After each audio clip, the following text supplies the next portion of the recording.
Hi everyone, my name is Renee, and I'll be doing a reading of a book called Word Magic. This book is very in depth and, pardon the pun, it's a little wordy, so I suggest you also pick it up. I'm just going to do little pointers. I'm not going to do the whole book. Like I said, it's a lot to read and to go over and to digest, really. So I'm just going to go over some of the stuff that I find interesting, and then if you find it interesting, you can go out and cop the book. So I've just been like cherry picking through it. I've already read it. This is the second time reading it. I just wanted to read over this because I think these parts are really important. So this is one of the parts I'm going to start with. 20 solutions to free mankind. Okay, so there are many solutions to free mankind from the artificial matrix of, sorry, of course.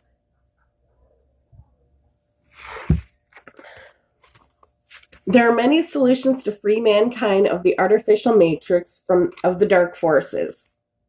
Based on my research, knowledge, and experience, some of the best solutions involve self-responsibility and God's law. If the following solution works for you, I highly encourage you to share them with other people, and the more people who know how to free their bodies, mind, and soul from the artificial matrix, the faster we can restore our freedom. Here are 20 effective solutions to empower you to achieve spiritual freedom. Number 1, true freedom requires great responsibility. With freedom comes great responsibility. Freedom and responsibility are like two sides of one coin. You cannot have true freedom without responsibility, especially self-responsibility. If you were to be given too much freedom without self-responsibility, you would eventually harm yourself or harm others. A living being will get harmed directly. Therefore, it is a direct violation of God's law.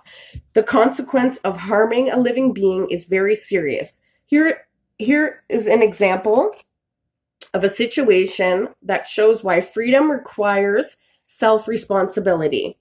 Pretend that you have a 5-year-old child. Would you be willing to leave your 5-year-old child at a mall or a state fair by themselves? Let me guess. Your answer would be no, right? A 5-year-old child is too irresponsible to be given that kind of freedom. When you lack self-responsibility, you are like an incompetent child who always relies on authorities and government institutions to govern you. Because of this, you will never be able to achieve true spiritual freedom. Very important. I totally agree with that. Let's move on to number 2. Learn how to use words wisely. On a deeper level, words are spiritual symbols that are used by a collective mind to create the program of the world. This program or software exists within every man's, male or female, subconscious mind. Words and symbols can be used to create 3D software, such as Maya and 3D Max. These 3D animation and modeling software can be used by 3D artists to create 3D worlds that look real. However, on a deeper level, the 3D world therefore is basically made of words and symbols. The reality known as the natural world works similar to this. Unlike a 3D world, the natural world, or the earth, was first programmed into existence by God. After God created man, male and female, he gave man dominion over all the earth, giving man the natural right to remodel it. Remodeling the earth without proper communication was unproductive, so a language was developed, allowing man, male or female, to use words to reprogram their subconscious mind. This gave man great power, allowing them to control, manipulate matter and reality to a large degree. Today, the knowledge to use the right ancient words to control and manipulate realities is only known by a very small percentage of male or females. Unfortunately, some of them have used this knowledge to reprogram people's minds, allowing them to create an artificial matrix to control the people of the world. Besides programming the subconscious mind, words have power to define things and give meaning to life. This is why when man does not understand instead of understand is to stand under something. I've explained that before. When the judge asks you if you understand the charges, they're asking if you stand under the charges. Anyways, that's in another part of the book. Just explaining why they say understand. So this is why when a man does not understand a word or an idea, he sometimes says, "What does it mean?" Because reality and life are programs into existence through the power of words, when you say something to an agent of the government, pay close attention to the words that come out of your mouth. For example, when you say these words, "I'm a citizen of the United States," you just agreed to define yourself as a citizen of a corporation. Conveying yourself into a world of fiction, this is possibly because your words create your own reality. When you say these words that you are a citizen, in law, you are no longer a man and therefore have no natural rights, God-given rights. As a citizen, which is a subject of the government, the rights that you have are artificial rights. They are artificial because they are created and given to you by the government, which is an artificial person, also known as a corporation, which in turn, corporation means a dead body, corp. Keep in mind that accepting citizenship status does not mean that you cannot restore your natural status as a man, woman. Furthermore, you do not have to act as a citizen all the time. As long as you know the right words to use. A very important and powerful word in the previous paragraph that you need to know, its deeper and spiritual meaning, is man. The word man is so powerful that when you know how to use it wisely, most judges will be afraid to speak to you in court, because besides being powerful, the word man is very sacred. The knowledge hidden inside it is worth more than all the gold on earth. This is because the word man secretly means Holy Trinity or God. To find evidence of this, you need to decipher the capital letters that make the word man, which are M, A, and N. To effectively decipher these three letters and to investigate and study their origins, the first letter that you need to investigate is M, the 13th letter of the English alphabet. It is derived from meme, M-E-M. Not sure what exactly that's pronounced, which is the 13th letter of the Proto-Semitic alphabet. Its original form, it represents a stream of water or waves in the sea. It looks like waves and is drawn like shark teeth. The letter M is initially the letter of a Hebrew word, mayim, which meaning it is important to remember that Hebrew water is also in the plural waters. Keep in mind the suffix ayim, meaning dual, their meaning mayam, can be translated to duals of water, dual water, or two. It's important to know that Hebrew words that end in im indicate a masculine plural because the letter M represents water or waves, looking like how they said it looks like a wave. That's kind of cool. Never thought about it. Awesome. It is used to symbolize life, purification, movement, and action. In other words, the letter M represents the masculine principle of water. Keep in mind that the letter M is an initial letter of the word man. The next letter that you need to decipher is A. The letter A is derived from the first letter of the alphabet, Proto-Semitic alphabet, which means ox or bull. In Hebrew, Semitic languages, one of its origins is from head of an ox. Throughout the millennium, the alpha eventually changed the letter to the letter A, and its original meaning is primal energy, but its derivative meaning are strength, man, and beginning.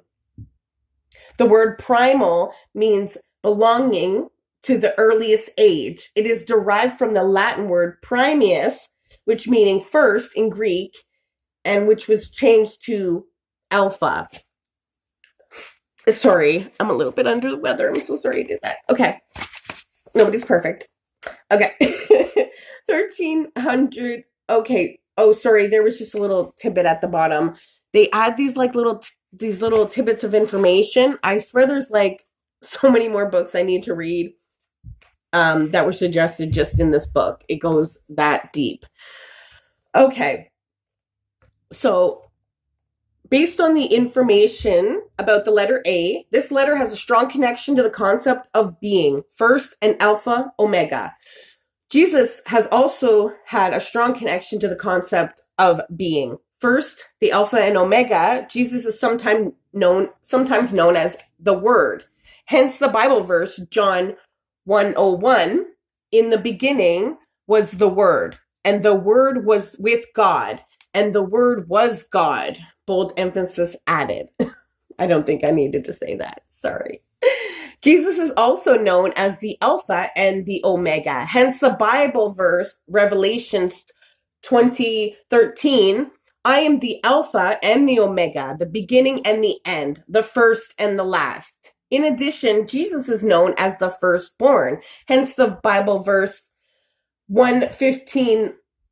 I'm sorry, Colossians. I'm sorry if I pronounced that wrong. No offense to anybody. He is the image of the invincible God, the firstborn over all creation.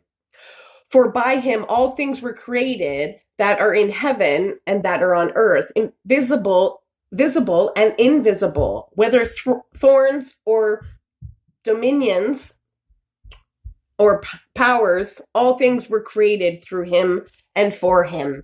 And he is before all things, and him all things consist. And he is the head of the body, the church, who is the beginning, the firstborn from the dead, that in all things he may have the premise. Sorry. As the information that you need to know about Jesus the firstborn is that one of his titles, Son of God, in other words, he is God's firstborn. The evidence that Jesus is the Son of God can be found in the Bible verse, Mark 1:01. The beginning of the gospel of Jesus Christ, the Son of God. Remember the word son? Etymological.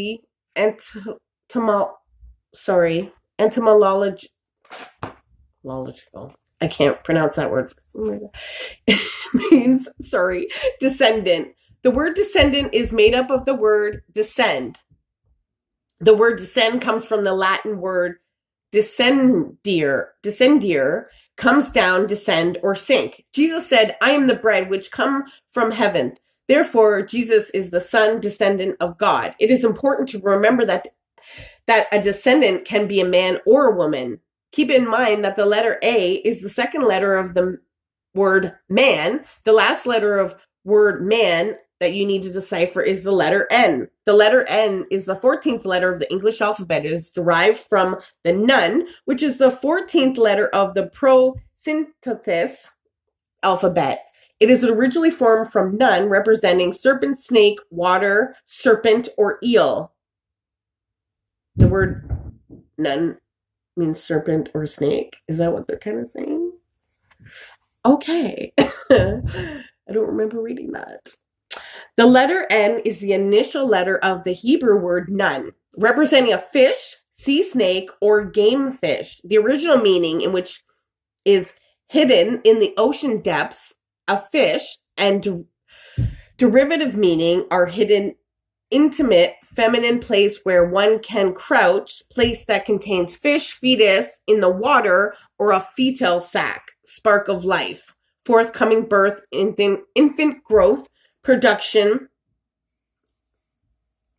The letter nun has a strong connection to the English word nun, which is defined as these exact words. Woman devoted to religious life under vows of celibacy, poverty, and obedience to a superior. Sounds like a good time. An important information that you need to know about the word nun is that it has a strong connection to biblical character Jesus. In fact, this connection can be seen when you decipher Sus, S-U-S, in the name Jesus. Zus. So in Latin, Zus means a fish. Remember in Hebrew, nun meant a fish, sea snake, or game fish? Interesting to realize that the letter nun, the first fish that have strong connection to fetus, in the first 2 months of the fetal development, the fetus looked like a fish. Interesting. One more paragraph and we'll be done. Thanks for sticking in with me. I know, like I said, it's a very lengthy, wordy thing. So we're still on number 2, so we're definitely not going to get through all of them. But like I said, this book's really in depth, which I appreciate greatly. So it's kind of interesting, though, right? How the words have been used. So information about the word nun is that it is the name of the goddess before there was anything. There was the nun, the great primal water of nothingness, and in them eternity flowed. One day from this nothing there arose atom, not atom, atum, A-T-U-M.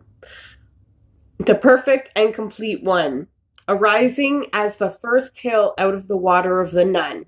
Here is some more interesting information that shows the connection between the letter nun and the word nun and the biblical character Jesus. Every 29 and 1/2 days, when the moon is in the sign of the zodiac that the sun was in at the birth of the native, there is a seed of physical germ born in the or out of the solar plexus.